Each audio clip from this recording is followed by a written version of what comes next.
rocky road fudge, which is everything that a fudge should be.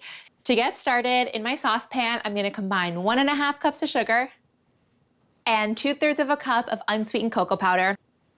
I'll measure out 2/3 of a cup of whole milk. We'll just make it that much richer. I'll whisk this together and heat it up until the sugar is melted and the mixture is smooth and glossy. If you're using a candy thermometer, you want the temperature to be at 220 degrees Fahrenheit. It's important not to rush this process because if you do, you could be left with granules of crystallized sugar and you don't want that. You want it to be really smooth. This is really smooth and glossy. I can't see any granules of sugar anymore, so I'm gonna take it off the heat and then I'll whisk in some vanilla for some nice flavor. Add some kosher salt, which is really important because it helps balance out all the sweetness in this fudge. Next, I'm gonna fold in 3/4 of a cup of peanut butter. Oh yeah. So just a couple of swirls, that's it. I'm gonna leave it be and let it cool now while I toast up 1/2 cup of walnuts.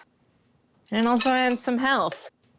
I'll fold the nuts into the fudge, along with 1 cup of mini marshmallows. I'm not excited to eat this at all.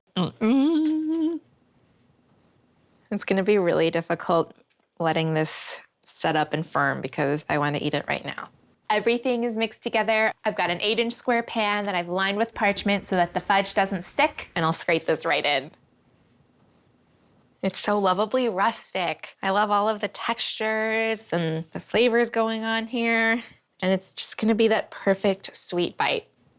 The only thing that could possibly make this better is a good pinch of flaky salt on top for extra flavor and crunch. And then it's springtime, a few spring sprinkles, because if it's not gonna look like spring out there, it can look like spring in my belly.